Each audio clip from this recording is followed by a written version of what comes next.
how this all grows. So I'm here today to talk to you about a history of Greenpointers.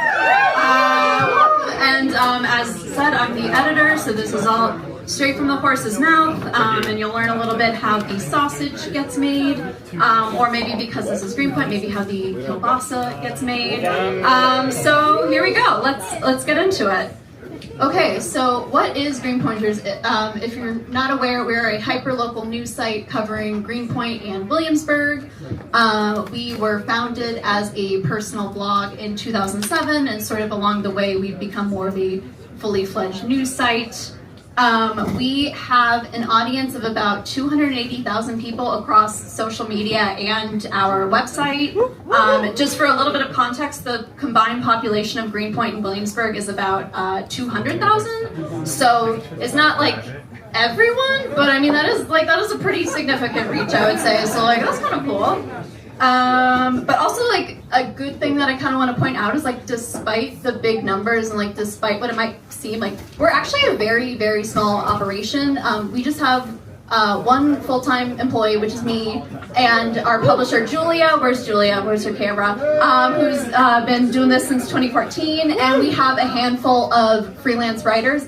And that's honestly it. So if you're ever wondering why we don't cover something or why we're not responding on Instagram, it's because there's about one of us for 70,000 of you. So that's honestly the reason. There's so much more that we want to cover that we're not always able to cover. As said, Greenpointers was founded in 2007. It was founded by a native Greenpointer named Justine Carroll. It was founded as sort of more of her personal blog. This was the heyday of the Brooklyn blogosphere. Everyone was blogging. Everybody had to have a blog.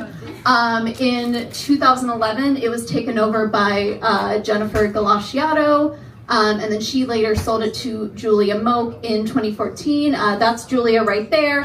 She was actually in an Apple ad. They got local creatives in an ad, so you could see this on the subway. On the street, so that was a pretty cool little claim to fame. Oh no, my phone locked up, but that is okay. Great, yeah, so it used to look like this. This is our old logo. A little bit different from Ash to Apollo and all that's in between. It was a little bit more Greenpoint specific, and now we're Greenpoint and Williamsburg. Eventually, Sean Parker from Napster came along and said, drop the it's cleaner, and that's what we did. So we definitely, because we were a personal blog, we had a bit of a different tone than we had now. We wrote some things that I could not write today for fear of getting sued for defamation. Just a different vibe, scrappy, creative, which we still try to do, but maybe not quite as polished. But I did write the first ever Greenpointers article, which was published in 2007. And I was just going to read it out. It says, "Welcome to the latest vlog about another hipster Brooklyn name, Greenpoint. The only difference with this one is we were actually born and raised here. We went to the schools here, we grew up on the streets here, we hung out here, and we're still here. Now, instead of just sharing space with the Polish community, we're sharing with the influx of hipsters who've come from places like Kansas and Minnesota to show off their skinny jeans and flowy haircuts. But we're not hating, we all have one common goal. Natives, Poles, and cow tippers alike, we all just want to get drunk." So that was the old Greenpoint, and it's still kind of like that a bit. We're still talking about food, drinks, a lot of specials, a lot of local deals and whatnot, which we still do, but not maybe quite as polished as we are now. And some of that is evidenced by some of the headlines that we used to run with. So you've got things like Dr. Perv, Naked Guy. Naked Guy was part of a trilogy, so you can find the other two Naked Guy articles. Welcome to Greenpoint, whore. And my personal favorite, Kielbasa Blow Job. And Kielbasa Blow Job was actually a pretty clever title because it had to do with a FBI raid that happened in Greenpoint in 2008. The FBI actually raided the Sikorsky Meat Market, which used to be on Manhattan Avenue, but is no longer there. Officials said that it was the headquarters for a drug smuggling operation, And investigators said that whenever members of the ring had to discuss shipments, they referred to the drugs as hot kielbasa. 27 suspects were charged, and the hot kielbasa was then shipped from there and sold across the city as well as parts of northern New Jersey. I also want to make it clear that I believe the owners were not implicated whatsoever. It just was like some other guys working there, but this was something that took place here. So fast forward a little bit to 2011 is when Jen G officially takes over, and she starts the beloved tradition of the holiday markets. And this is the first ever Greenpointers holiday market. This was in the former Park Church, rest in peace. Yeah, we've been doing them most every year since. Actually, shameless plug, our next one is coming up April 12th, 67 West Street. Come through, Greenpoint Lofts. It should be a good time. And yeah, like at this time we were starting to get a few contributors, a few regular people, but yeah, still just kind of like a fun, personal, scrappy little blog. Now 2012, I'm going to take you through something that I'm going to refer to as Kickballgate. That's just my own name for it. One of the centerpiece articles of Kickballgate was this article that we wrote in 2012 called Hipster Bashing is Getting Old, which I believe is still our most commented article, to the point where I had to lock it because there just were so many spam comments, and it was like, we're at like 10,000 comments or something like that. So like, some of that is just spam, but some of that is also hashtag the discourse. So to set the scene for Kickballgate, I was going to play this little clip from Portlandia. So basically what was happening in a lot of the hipster metropolises at the time in like the 2010s, adults were rediscovering their love for things like kickball, dodgeball, like things that they had played as children, and now they were going to turn it to an adult version of that. And so this is a little clip from the Portlandia Adult Hide and Go Seek League that I think kind of sets the stage for like adults playing children's games, and then some people getting irrationally upset at that. So, Can I help you? I'm hiding. From what? I'm Portland's Adult Hide and Seek League. I'm not a weirdo. If you're talking, just make it look like you're talking to yourself, like you're a crazy person. No, I won't. Why don't you just get a job and go to work like a normal person? I do work. I work at a co-op, and you It's a hippie place. We're not like hippies at all. We Right. like to think of ourselves as more alternative. So where do you live? I've got about 3 roommates. I'm up on the north side. It's kind of a house, but it's kind of falling apart. It's kind of a house, but it's kind of falling apart. Yes, ma'am. I think that describes your life right now. So that was kind of the vibe that was going on in Portland, Brooklyn, Austin, all these great places. And in order to talk a little bit more about Kickballgate, I have to talk about one individual named diehipster.com.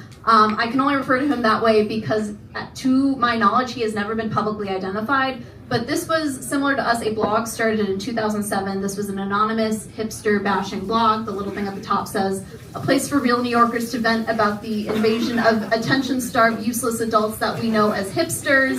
Die Hipster had a lot of issues with us. Specifically, he'd use our blog, or use his blog frequently to trash us and to trash a lot of the people living in the neighborhood, which is like, I'm all for like fun, contrarian, like edgelord humor, but it was just like kind of like vitriolic and maybe a little misogynistic, frankly. And it was so notorious that it actually spawned a copycat blog called diehipster.com. I don't know who this guy is either, but like that's how intense everything was getting.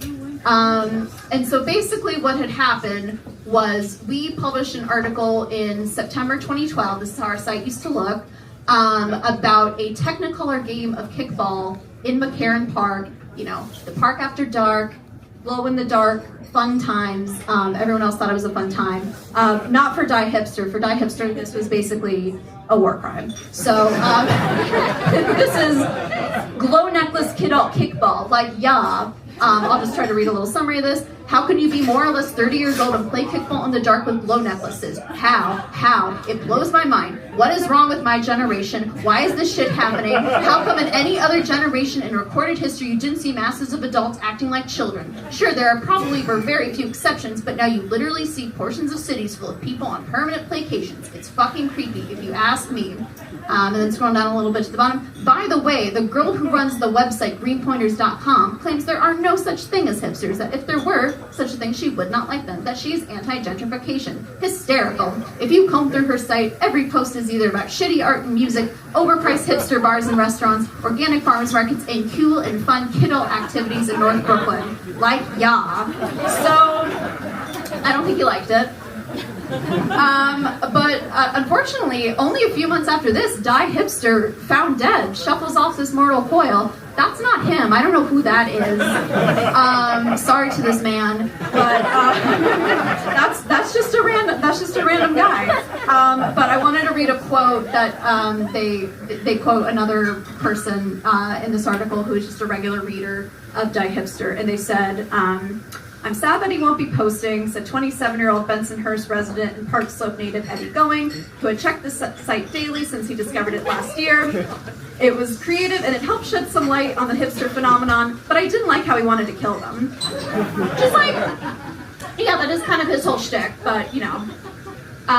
So flash forward a little bit to 2014 when Julia officially buys it and takes over. When I asked Julia about what those early days under her were like, she texted me back. So in the early days of Greenpointers under me, I was really just figuring things out and didn't really change anything from the way Jen did things. I saw it more as a creative outlet, and Greenpointers also became central to my social life. I went out a lot, and so did almost anyone who contributed. We had bi-weekly in-person editorial meetings, which is more of an excuse to hang out over pizza and beer. We had a column called Drunk Pointers, for example.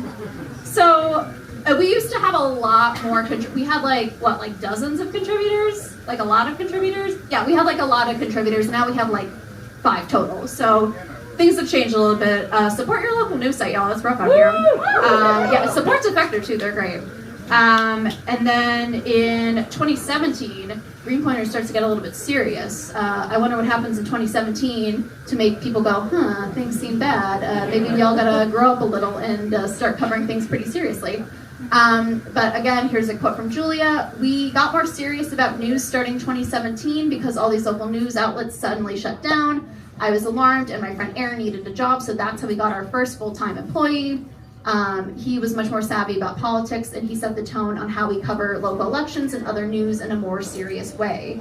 And it's true, and he did it. That's where you start to see our news coverage ramp up, so it's more than just like food and fun and restaurant stuff and shops. It becomes a little bit more about like local elections and important issues. And yeah, he did a lot in the fight against Amazon coming here in 2018. He covered that a lot, covered a lot of our myriad environmental issues. And then in 2020, our audience grows a lot. Again, I don't know what happened in 2020, but we got a little boost. We went from about 200,000 yearly visitors to our site to 700,000 yearly visitors to our site. So those numbers are straight from our little WordPress analytics, whatnot. And again, like I think a lot of that happened because we were very diligent about covering the pandemic and the businesses that were shutting down, where to get masked, where to get tested, where to get vaccinated, all that kind of stuff. And we also covered a lot about the George Floyd protests, especially the stuff that was happening in McCarran Park with the sit-ins. And another thing that really helped us grow a lot was this thing called Fashion Sundays by this photographer, Johnny Cirillo, who started, it was a section called Watching New York. And yeah, basically he would just document interesting street style that he saw. And those became really popular on our site to the point where it kind of spun up into its own thing. He even wrote a book which came out, I think, within the past couple years, forward by Gigi Hadid. So yeah, like we've always kind of been an incubator for interesting ideas and like cool creative people to like come through and like have a project and like maybe we write about it and like try to give them a boost somehow. And yeah, I kind of just wanted to leave with this this thing that I saw on Williamsburg Reddit that I feel like kind of speaks a lot to our current moment in time and like where things are in Greenpoint and Williamsburg overall. So this is from Reddit. I miss the shit that used to piss me off. Ironic mustaches, lumberjack fashion, fixed gear bikes, kickball games in McCarran, degenerate day drinkers, all the hipster shit which I used to silently simmer about. I'd really like to have it back. At least it was fun. This finance bro shit is for the birds. Which, like, I think there's kind of a little bit of a point to that. Like, I think at least, like, some of the hipsters were, like, kind of creative and interesting people. Like, maybe a little annoying, but they had ideas. And, like, now it's just a lot of finance bros and, like, all their fucking golden doodles just shitting on the street all the time. And, like, this is, yeah, it's, like, it's not as fun. It's not as fun anymore. But, yeah, I mean, I think the takeaway from this is support your local news site. Support places like this, people trying to do something cool, events like this. And yeah, and let's all just try to make Greenpoint a more cool, creative place to be. All right, cool. Thank you, Emma. Make some noise one more time for Emma. Yes. We got one more very quick speaker coming to the front. Folks from the unemployment gang, you want to make it?